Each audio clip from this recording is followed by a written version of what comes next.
you and we talk about this is the one for today, so I'll probably stop here. I will try and make 3 every single time we do this, but for now, I think it's pretty good. Anyways, let's get into the game we're going to talk about, Build a Boat. So this is actually really, really, you know,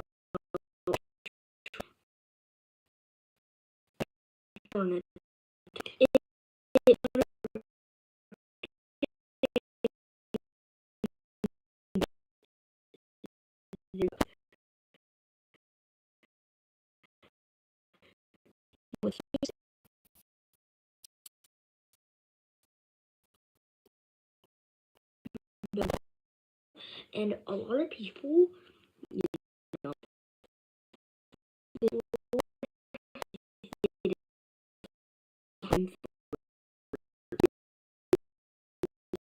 servers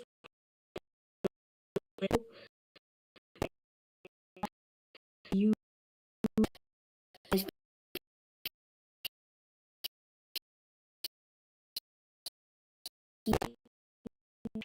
and you can make whatever you want as long as you have the resources for it.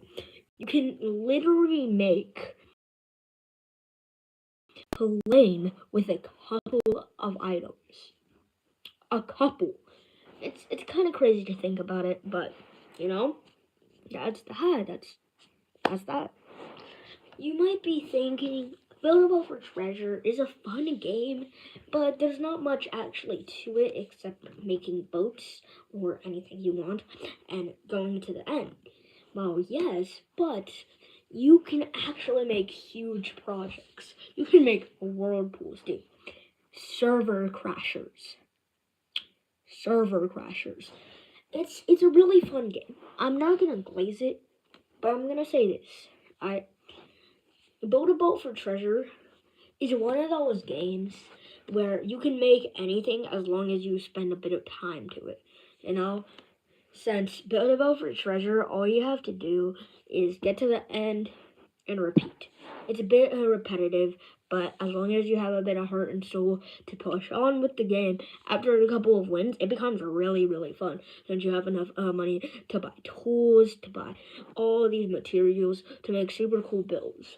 And that's why, me personally, I think that Build a Boat for Treasure is a really, really nice game. Since Build a Boat, you know, we can do simple stuff. You can make like an actual boat, which many people don't even do in this game anymore. But you can also just go on and make a mech that can fly, that has a sword, that can fight against other mechs, which is actually a really fun concept.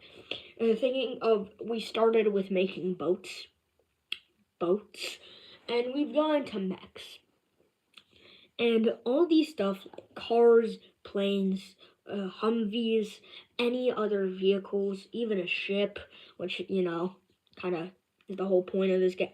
You can really expand on it.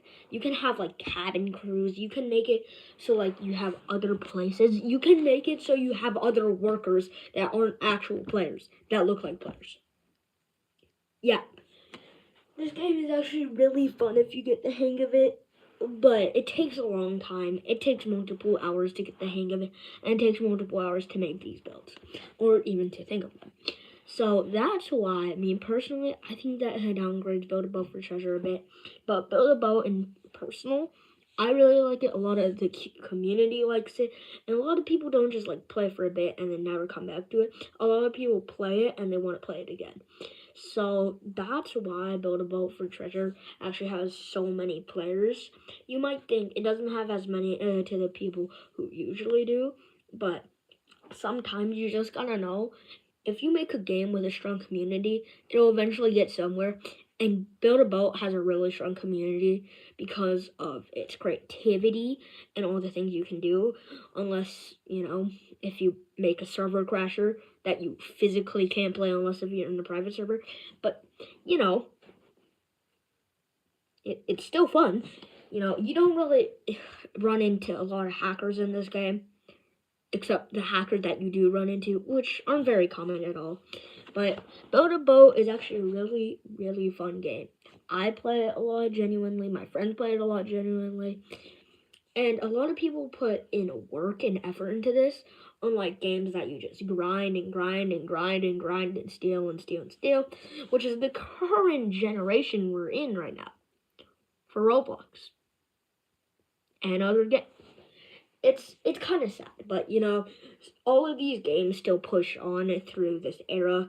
And all I'm gonna tell you is I hope they never get to that point. And all the 3 games that I've been talking about today, Bed Wars, Rivals, Build a Boat, they're all amazing. So, I'll leave it off at that. Build a Boat has a lot going for it. But the community is helping it a lot. So if the community goes, just like a lot of the games are structurally built off of its community, it's just gonna fail. The creativity from the players makes this game still be a popular game. Most people would say it's been dying, and yes, it has. Even though it has a lower count than other big games, it's still a huge game that people love to play, and it has a really strong community that people will never forget. This is one of the games that, if you think about it, it won't leave this place. It might just be forgotten. And that's going to be the truth for many of other games that are eventually going to pass on, and it's going to enter a new era and stuff like that.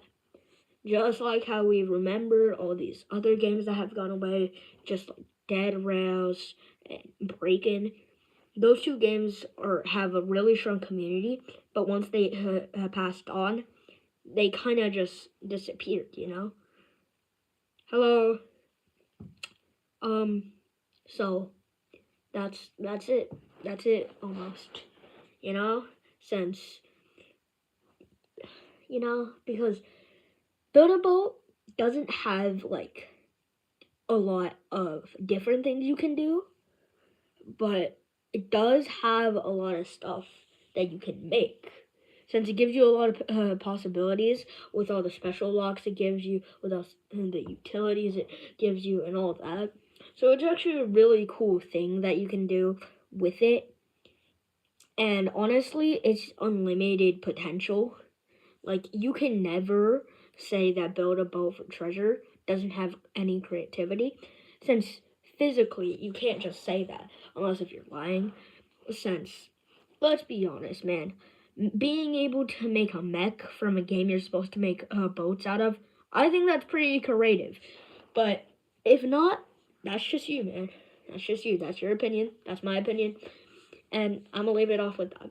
Build a Boat is a really fun game, as long as you have enough time and effort to put into it. And that's that. CookieCraft.